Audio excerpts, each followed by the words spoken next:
Welcome back to 686 news. Medchal జిల్లా Medipalli PS పరిధిలోని నార్హపల్లి Nalla Malla Reddy engineering college వద్ద ఉద్రిక్తత చోటు చేసుకుంది. శనివారం పెద్ద ఎత్తున అయ్యప్ప స్వాములు కాలేజీ వద్దకు వచ్చి ఆందోళన చేపట్టారు. అయ్యప్ప మాల వేసుకున్న ఓ విద్యార్థిని కాలేజీ సిబ్బంది అవమానించారని భక్తులు ఆందోళన చేపట్టారు. మాల వేసుకుని కాలేజీకి వచ్చిన స్టూడెంట్స్ తో యాజమాన్యం బలవంతంగా యూనిఫామ్ వేయించింది. ఈ ఘటనపై ఏబీవీపీ బీజేవైఎం ఆధ్వర్యంలో నిరసన తెలిపారు. కాలేజీ యాజమాన్యం క్షమాపణలు చెప్పాలని డిమాండ్ చేశారు. ఇదే అంశానికి సంబంధించి మా ప్రతినిధి రవీందర్ పూర్తి సమాచారాన్ని అందిస్తారు. చెప్పండి రవీందర్. ఝాన్సీ, ఏదైతే నల్లమల్లారెడ్డి కాలేజీలో జరుగుతున్నటువంటి అరాచకం అనేది ఈ రోజు చెప్పుకోదగినటువంటి సందర్భం. ఎందుకంటే బయట సంఘాల నుంచి బీజేవైఎం కావచ్చు, విద్యార్థి సంఘాలు కావచ్చు, అయ్యప్ప మాల సంఘాలు నడిపినటువంటి భక్తులు కావచ్చు, వాళ్ళందరూ కూడా కాలేజీ చేసుకొని మహాధర్నటువంటి సందర్భంలో దాన్ని నిర్వహించడం జరిగింది. అంటే ఈ సమయాలలో భక్తులు ఎందుకంటే అయ్యప్ప మాల వేసుకొని కాలేజీకి రావద్దు అనే నిబంధనలు కూడా ఎక్కడ లేవు. కాలేజీకి రావాల్సిన సందర్భంలో మొత్తంగా 10 నెలలు రావాల్సిన అవసరం లేదు, రావడం లేదు. కానీ అయ్యప్ప మాల వేసుకునేటువంటి డిసెంబర్ మాసం తర్వాత జనవరి వరకు ఉండేటువంటి మాసంలో భక్తులైతే అయ్యప్ప మాల ధరించి ఆ కాలేజీకి అయితే ఈ రోజు రావడం జరిగింది. ఆ వచ్చిన వెంటనే ఆ తర్వాత ఆ సంఘానికి సంబంధించినటువంటి ఏదైతే వచ్చిన అభ్యర్థి పైన, స్టూడెంట్ పైన ఆ టీచర్ అయితే పాశవికంగా ప్రవర్తించి ఆ డ్రెస్ ను అప్పటికప్పుడు ఇప్పించి వేరే డ్రెస్ మళ్ళీ యూనిఫామ్ ధరింపజేయడం అనేది పాశవిక చర్యగానే భావించవచ్చు. దానికి అన్ని సంఘాలను కూడా మద్దతు ప్రకటించి స్కూల్ పైకి వచ్చి ధర్నాలు చేపట్టడం జరిగింది. వెంటనే క్షమాపణ చెప్పాలి. ఆ అట్టి ఏదైతే పాశవికంగా ప్రవర్తించినటువంటి లెక్చరర్ సస్పెండ్ చేయాలనేటువంటి ఒక నినాదంతో కాలేజీ మొత్తం కూడా ఆ సంఘాలతో మారుమోగింది. మొత్తానికి చేసినట్లయితే కనుక అది ఎక్కడ ఏ రాజ్యాంగంలో కానీ ఏ చట్టంలో కానీ లేదు. ఎవరి మతానికి వాళ్ళకి స్వేచ్ఛ ఉంది ఈ భారతదేశంలో. అయితే ఆ స్వేచ్ఛను విల్లంఘించి ఈ ఏదైతే లెక్చరర్ అంటే ఆయన ఏ విధమైనటువంటి కమిటీ సంబంధించిన సెక్రటరీ మనం చూసినట్లయితే కనుక అది పాశవికంగా ప్రవర్తించడం అనేది భావించి వెంటనే ఆ సంఘాలందరికీ కూడా మధ్యాహ్నం తర్వాత ఆ ప్రిన్సిపాల్ గారే స్వయంగా వచ్చి క్షమాపణ కోరి భవిష్యత్తులో ఇలాంటి సంఘటనల పునరావృతం కాకుండా కాలేజీలో ఇలాంటి రాకుండా మేము లెక్చరర్లకు సపరేట్ గా మేము క్లాస్ ఇచ్చేసి వాళ్ళకు గైడ్ లైన్స్ ఇచ్చేస్తాం, ఇంప్లిమెంట్ చేస్తాం. విద్యార్థుల పట్ల ఏ విధంగా ప్రవర్తించాలి, మతాల పట్ల ఏ విధంగా నడుచుకోవాలి, అది క్రిస్టియన్ కావచ్చు, ముస్లిం కావచ్చు, ఇంకా అయ్యప్ప కావచ్చు, ఇంకా అందరి భక్తులు కావచ్చు, ఏదైనా కానీ ఇది పూర్తిగా మా వల్ల తప్పడం. ఈ తప్పిదాన్ని మేము క్షమాపణ రూపంలో కోరుతున్నాం. ఇలాంటి స్వాభిమానాలు వేసుకున్న వాళ్ళు ఎవరైనా స్వేచ్ఛగా కాలేజీకి రావచ్చు, వాళ్ళ యొక్క అభ్యాసాన్ని పూర్తి చేసుకొని పోవచ్చు తప్ప అది తెలియక జరిగిందా ఏం జరిగిందా అనేది మేము పూర్తి స్థాయిలో క్షమాపణ కోరుతున్నాం అనేది కాలేజీ ప్రిన్సిపాల్ క్షమాపణ కోరి ఆ వచ్చిన వాళ్ళందరికీ కూడా సంబంధించి ఈ రోజు పంపడం జరిగింది. అది పూర్తిగా కూడా చట్ట వ్యతిరేకతే. అతని పైన మేము ఇంపాక్ట్ గా అంటే మా పరిధిలో మేము చర్య తీసుకుంటాం కాబట్టి మీరు క్షమించవలసిన కోరడం అయితే జరిగింది. Jhansi, thank you Ravinder, thanks for the update. IndiGo airlines లో నెలకొన్న సంక్షోభం నేపథ్యంలో ప్రయాణికులకు ఊరట కల్పించేందుకు కేంద్ర ప్రభుత్వం కఠిన చర్యలు చేపట్టింది. విమానయాన సంస్థలు అమాంతం టికెట్ ధరలు పెంచకుండా ఉండేందుకు విమాన సర్వీసుల ఛార్జీలపై కేంద్రం గరిష్ట పరిమితిని నిర్ణయించింది. దేశవ్యాప్తంగా వరుసగా 5వ రోజు ఇండిగో ఎయిర్లైన్స్ విమాన సేవలకు అంతరాయం కొనసాగుతోంది. దీనికి సంబంధించిన మరింత సమాచారాన్ని మా అవుట్పుట్ ఎడిటర్ వెంకట్ అందిస్తారు. చెప్పండి వెంకట్, దీనికి సంబంధించిన అప్డేట్స్ ఏంటి? విమానయాన సంస్థ సంబంధించి వరుసగా 5వ రోజు సంక్షోభం కొనసాగుతుంది. నిన్న ఆల్మోస్ట్ 1000 విమాన సర్వీసులు రద్దయ్యాయి. ఈరోజు 500 నుంచి 600 విమాన సర్వీసులు ఇండిగో విమానయానానికి సంబంధించి రద్దయినాయి. సో దేశవ్యాప్తంగా ఆయా ఎయిర్పోర్ట్లలో ఇండిగో ఫ్లైట్ను బుక్ చేస్తున్నటువంటి ప్రయాణికులు ఎవరైతే ఉన్నారో అందరూ కూడా తీవ్ర ఇబ్బందులు పడుతూ ఉన్నారు.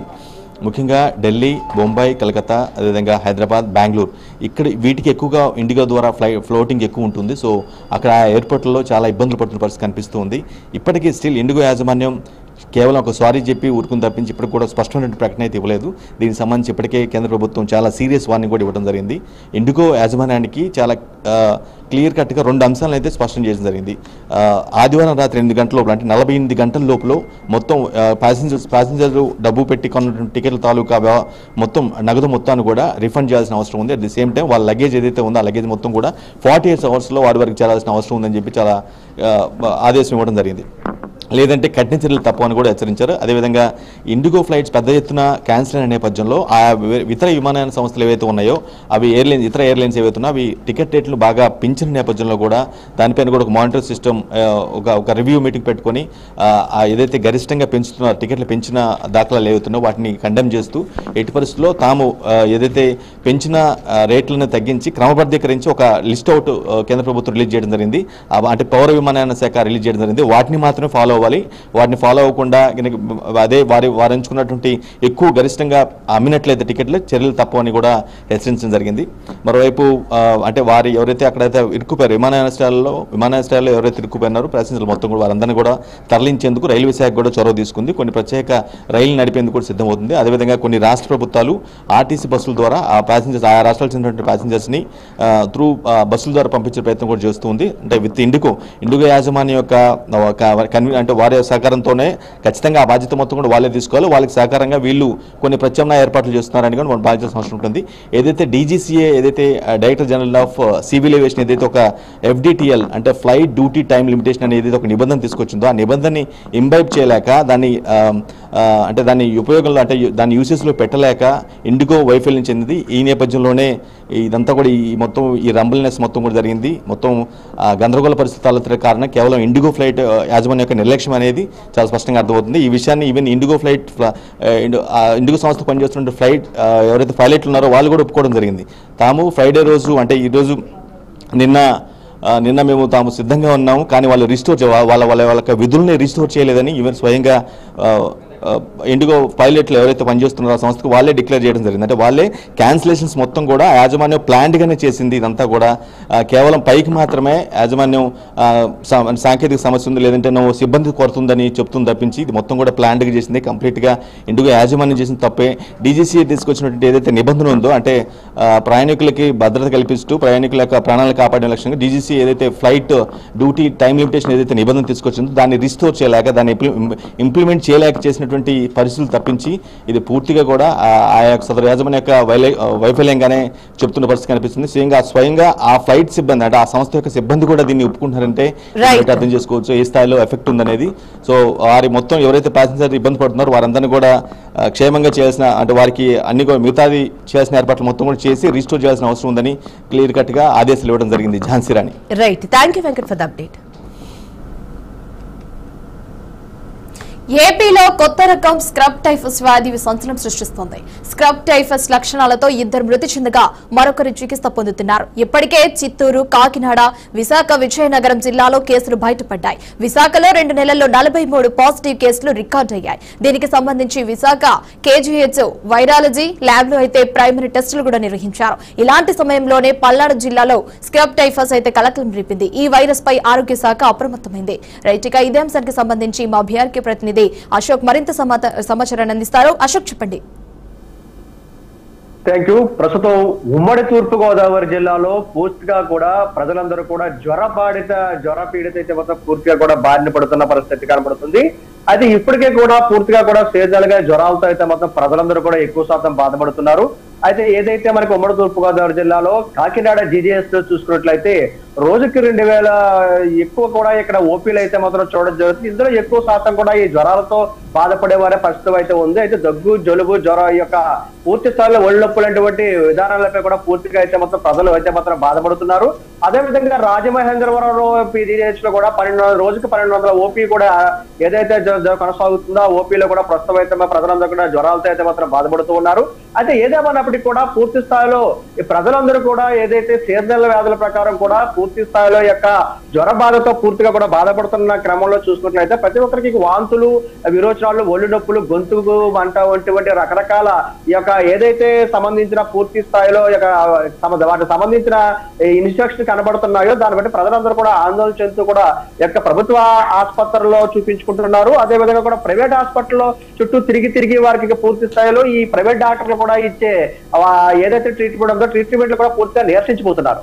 ఏంటంటే ప్రస్తుతం ప్రతి ఒక్క పిల్లలకి కానివ్వండి, పెద్దలకు కానివ్వండి, ఒకరి నుండి ఒకరికి కూడా ఈ యొక్క పూర్తి స్థాయిలో జ్వరాలు కూడా పూర్తిగా కూడా ఈ కోణంలో అయితే మాత్రం వారికి వ్యాపించడం జరుగుతుంది.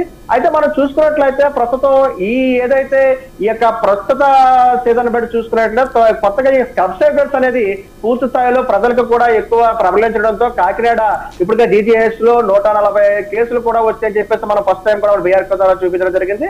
అదే విధంగా ఈ యొక్క దీని లక్షణాలు కూడా దీనికి కీటకం అనేది నల్లటి కీటకం అనే దాని ద్వారా పూర్తిగా దద్దుర్లు, చిన్న మచ్చల ద్వారా వచ్చి యొక్క పూర్తి స్థాయిలో జ్వరం ఎక్కువ రోజులు ఉంటుంది. ఈ యొక్క సబ్స్క్రైబర్స్ లక్షణాలు అని చెప్పేసి కూడా ఎవరైతే డాక్టర్లు ఉన్నారో ఇది కూడా ఒక మనిషికి వ్యాప్తి చెందేది లాలాజలం ద్వారా ఒక మనిషి నుంచి వేరొక మనిషి కూడా వ్యాప్తి చెందిందని చెప్పి కూడా డాక్టర్లు అయితే మాత్రం నిర్ధారించడం జరిగింది.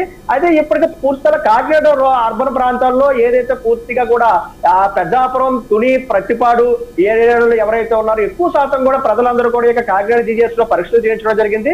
అయితే ఎక్కువగా 5,000 ఏడాది జనవరి నుంచి చూసుకున్నట్లే 5,000 మంది పరీక్షలు చేసుకోవడం, ఇందులో పూర్తిగా కూడా 200 మందికి డెంగ్యూ జ్వరాల బారిన పడినట్టు కూడా సమాచారం అయితే ఉంది. అయితే ఏదేమైనప్పటికీ ప్రజలైతే మాత్రం పూర్తిగా కూడా ఈ సబ్స్క్రైబర్స్ ఏదైతే ఉందో ఈ విశాఖ కానివ్వండి, కాకినాడ కానివ్వండి, చిత్తూరు జిల్లాలో అయితే మాత్రం దీని ప్రభావం ఎక్కువగా చూపుతుందని చెప్పేసి ఇప్పటికే వైద్యులు కూడా నిర్ధారించడం జరిగింది. అయితే ప్రస్తుతం యొక్క ఏదైనా మనకి అమలాపురం చూసి కోనసీమలో కూడా అంతంత మాత్రంగా కూడా ఈ జ్వరాల బాధిత మీద పడుతున్నారు. అయితే అమలాపురం ఏదో చూసుకున్నట్టయితే ఈ యొక్క నవంబర్ నెలలో అయితే మాత్రం 60 అవుట్ పేషెంట్ల ద్వారా 60 యొక్క వైద్యులు ఏదైతే 61 మంది పేషెంట్లు కూడా జరిగితే వారి జ్వరాలను కూడా పూర్తి స్థాయిలో చెప్పి వారి పూర్తి స్థాయిలో మాత్రం ఈ సబ్స్క్రైబర్స్ నివారించే ప్రయత్నం కూడా చేస్తున్నట్టు చెప్తున్నారు. Right Ashok, thanks for the updates. ఇవి 686 అప్డేట్స్. మరిన్ని అప్డేట్స్ కోసం చూస్తూనే ఉండండి BRK న్యూస్ తెలుగు సత్తా.